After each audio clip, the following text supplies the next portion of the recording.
Gospel reading, Luke chapter 10, verse 38 to 42, page 1248, Martha and Mary.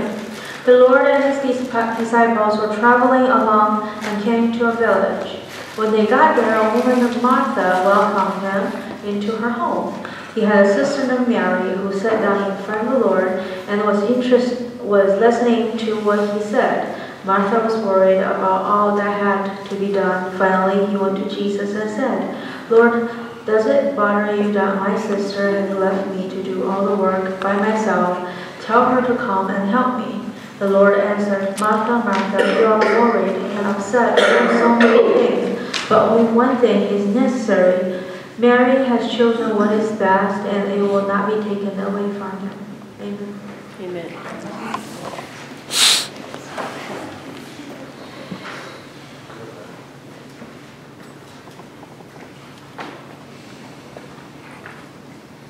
I asked in my message, are you a Martha or are you a Mary? Mary.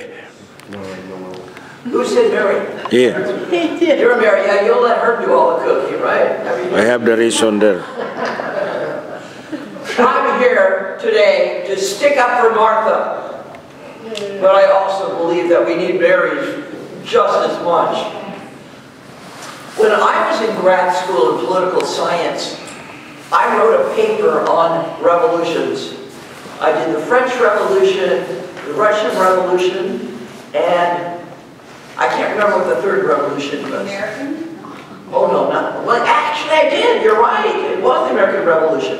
And I found out something very interesting when I was doing my research.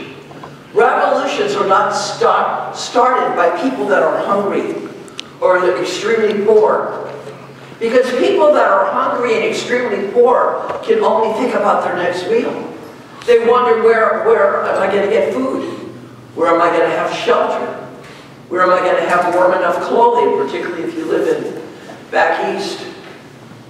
And if you look at all of these revolutions, you'll find out most of them were middle income on up that were the ones that actually started and carried on the revolutions. In other words, you have to have your basic needs fulfilled first before you can go out there and with your placards or whatever else you do to take to the streets and ask for a change in the way in which things are being run. I mean, if you're hungry, you don't have time to go out and complain. I mean, you're worried about getting a meal, right? And so a lot of people really don't think that. They think, oh, you have to watch out for these poor people because they're all going to riot in the streets. No, they're all going to try to find the next meal. And so, starting with this premise, I'm, of course, going to be sticking up for Martha. Jesus and some of his followers went to a town called Bethany. And in Bethany, he met a family. It talks about Mary and Martha, but it doesn't talk about their brother. And in this story, Martha's trying to be a good hostess. I don't know how long you've been on the road, but I assume they've been on the road for a while. When you've been on the road for a while, even though you're driving, you can get hungry, right? And if your stomach is making all kinds of funny gurgling sounds, you have your mind on your stomach, not on what somebody's trying to explain to you. Well, here's Jesus. And he's not into food like most of the guys I know, particularly on Thanksgiving Day. Most of you had firsts and seconds, and some people took thirds. They enjoyed the food, right? Well, Jesus really wasn't that much into the food. And so I don't know about his disciples. They don't talk about them.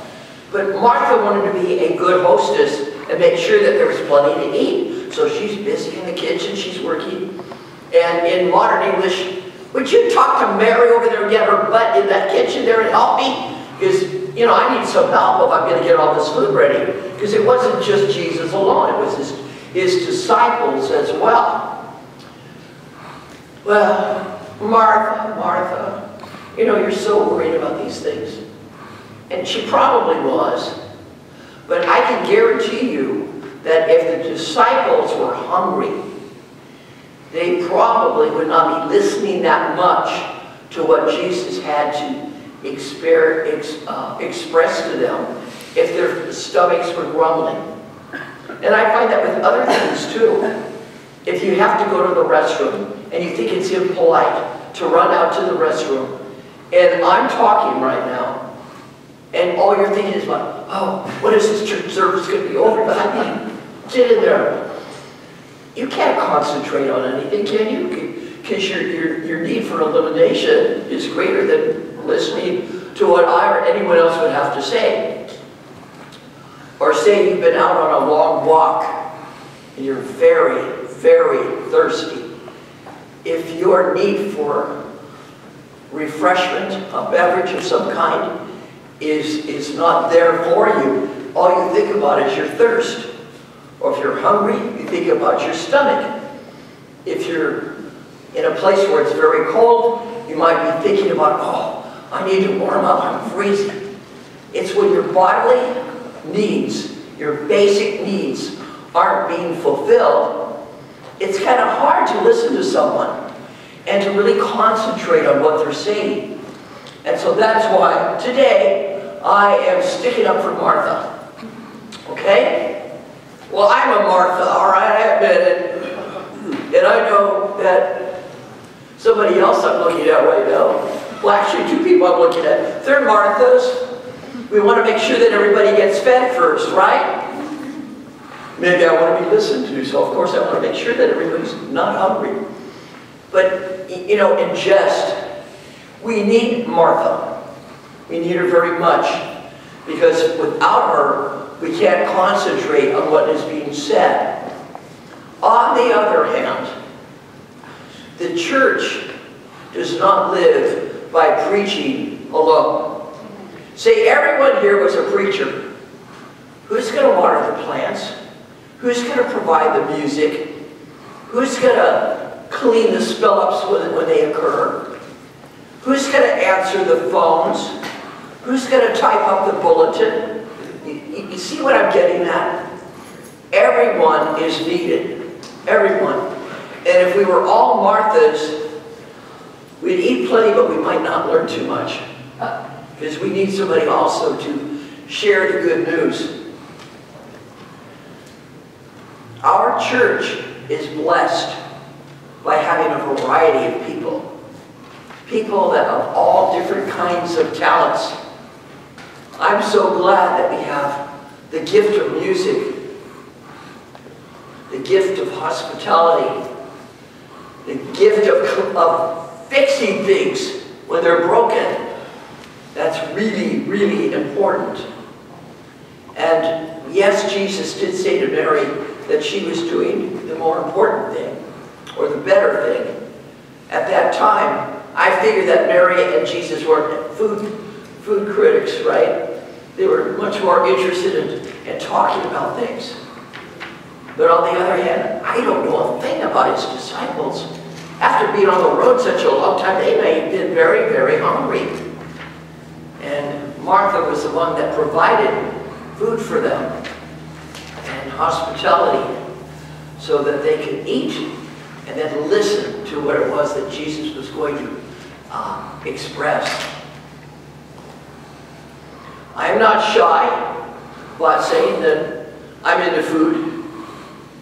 You can tell I'm really into food now. But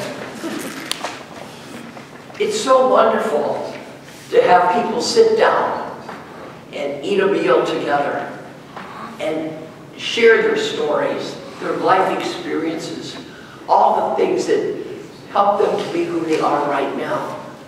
And this is what we do when we sit down and eat with each other, right? And if we have leftovers, that's even better, right? Leftovers are really good. Go again. Yeah, we could go with it again, right? But I love this story so much because I've read it over and over and over, and I've given it a lot of thought. And, you know, you don't have to be either a Martha or a Mary.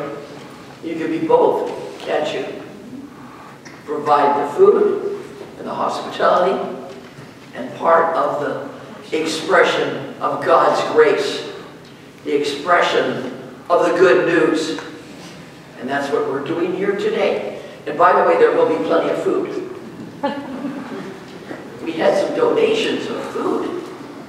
And isn't it amazing how we come together?